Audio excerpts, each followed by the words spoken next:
देवर जी, भाभी, आप क्या कर रहे हो ये? आपको हक कर रही हूँ।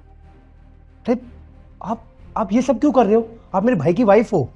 हाँ पता है, पर मुझे आप पसंद हो। अब मजाक मत करो।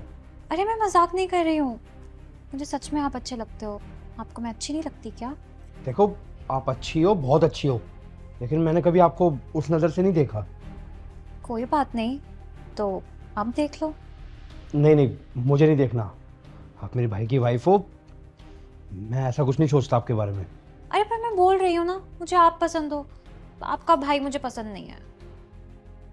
देखो भाभी, अगर आप दुनिया की आखिरी लड़की भी होंगी ना, तो भी मैं ऐसा कुछ नहीं करने वाला। तो फिर ऐसा क्यों बोला था कि आप मुझे बहुत पसंद हो? आपकी जैसी बीवी चाहिए मुझे। देखो भाभी, वो बात मैंने इसलिए बोली थी क्योंकि आप हर चीज़ अच्छी तरह से मैनेज करती हो। भैया का इतनी अच्छी तरह से ख्याल रखती हो, अच्छा खाना बनाती हो, पूरे घर को संभाल के रखती हो। इसलिए मैंने बोला था कि मेरी वाइफ भाभी जैसी आनी चाहिए। मैंने आपको नहीं बोला था। तो अब मैं मुझ जैसी कहाँ से लेकर आऊँ? मैं मिल रही हूँ, इनफ नहीं है क्या?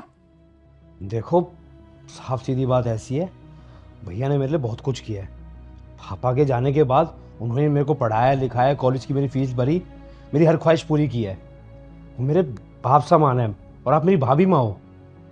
तुम्हें पता है मेरे को मना करना मतलब अपनी जिंदगी को नरक बनाना है। समझा नहीं। समझे नहीं? मैं समझाती हूँ। तुमने तो मुझे रिजेक्ट कर दिया, अब ये तो मुझसे बिल्कुल भी बर्दाश्त नहीं होगा। तो अब तुम्हारे साथ क्या किया जाए? हम्म तुम्हें तो इस घर में मैं चैन से नहीं रहने दूंगी ना। तुम्हें तो इस घर से निकलना पड़ेगा। अभी देखो, आप ऐसा कुछ नहीं करने वाली हो। भैया बहुत अच्छे, आपसे वो बहुत प्यार करते हैं। पर मैं नहीं करती। मुझे तुम चाहिए, और नहीं तो फिर यहाँ से जाना पड़ेगा, हमेशा हमेशा के लिए। कोई बात नहीं, मेरे को इस घर से जाना पड़े, मैं खुशी खुशी चला जाऊंगा। अपने भाई से ज़िंदगी भर नज़रें ना मिला पाऊँ, उससे अच्छा तो ये होगा कि उनकी नज़रों से दूर चला जाऊँ। तुम्हें सच में अंदाजा नहीं है मैं तुम्हारे साथ क्या कर सकती हूँ। तुम्हारी जिंदगी नरक बना के रख दूंगी मैं। देखिए, आपको जो करना हो आप वो कीजिए, लेकिन आप जो चाहती है ना, वो कभी नहीं हो सकता। ठीक है, आने दे अपने भाई को।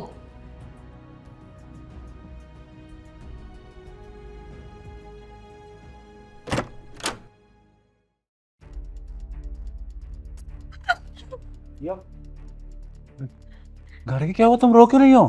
संजू, थैंक गॉड तुम टाइम से आ गए, नहीं तो ये मेरे साथ पता नहीं क्या कर देता। पर हुआ क्या है? तुम्हारा भाई, जिसे तुम लक्ष्मण जैसा समझते हो, इसने मेरे साथ जबरदस्ती करने की कोशिश करी। क्या? नहीं भैया, ऐसा कुछ भी नहीं है, मैंने कुछ नहीं किया। झूठ बोल रहा है। देखो मेरा दुपट्टा भी नीचे गिरा हुआ है। इसने आके मुझे बोला कि भाभी मुझे आप बहुत अच्छी लगती हो, काश आप मेरी बीवी होती। एक काम करो, आप ही मेरी बीवी बन जाओ। अच्छा, तभी तो कहता था कि भाभी मुझे आपके जैसी वाइफ चाहिए। संजू, मैं तुम्हें बताना चाहती थी लेकिन मैं बता नहीं पाई।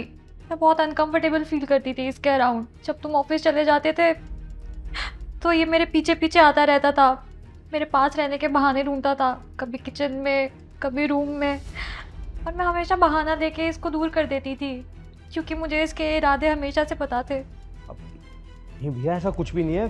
भाभी झूठ बोल रही है। मैं तो इनको बिल्कुल अपनी माँ जैसी समझता हूँ। माँ जैसी समझते हो? माँ के साथ ऐसे करते हो, उसका दुपट्टा छीन के? संजू, मैं इसके साथ इस घर में भी नहीं रह सकती।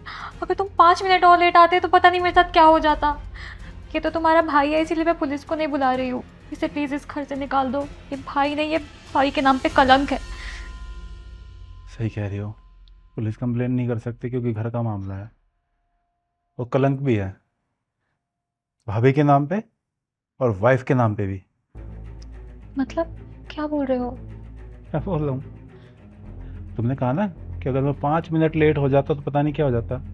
अगर आज मैं टाइम से नहीं आता, 5 मिनट लेट हो जाता, तो मेरा भाई जिंदगी भर के लिए मुझसे अलग हो जाता और मेरी नज़रों में गिर जाता। मतलब ये कि मैं यहाँ जब से आया हुआ हूँ, जब तुम इसको पीछे से हक कर रही थी, और तब से मैं तुम दोनों की सारी बातें सुन रहा हूँ।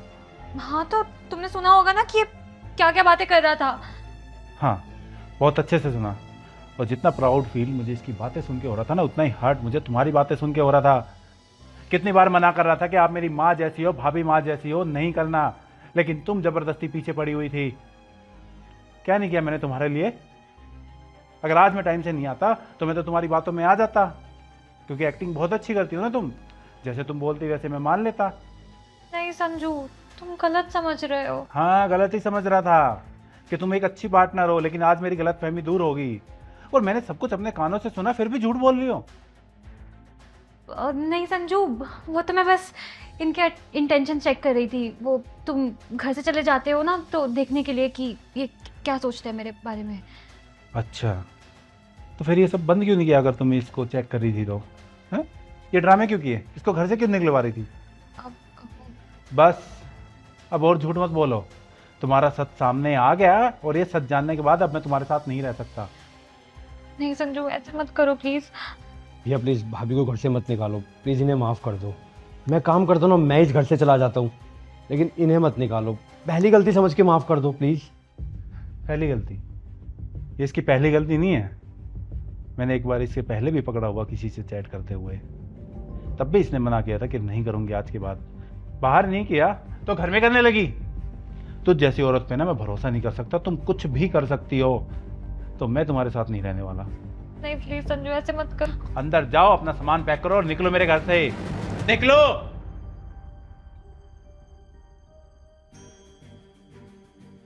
भैया मैं तो डर ही गया था जब भाभी ने अपनी चुन्नी फेंकी। मुझे लगा मैं आपसे हमेशा हमेशा के लिए अलग हो जाऊंगा और आपकी नज़रों में भी गिर जाऊंगा। ऊपर वाला कभी गलत नहीं करेगा, और मुझे प्राउड फील हो रहा है कि तू मेरा भाई है।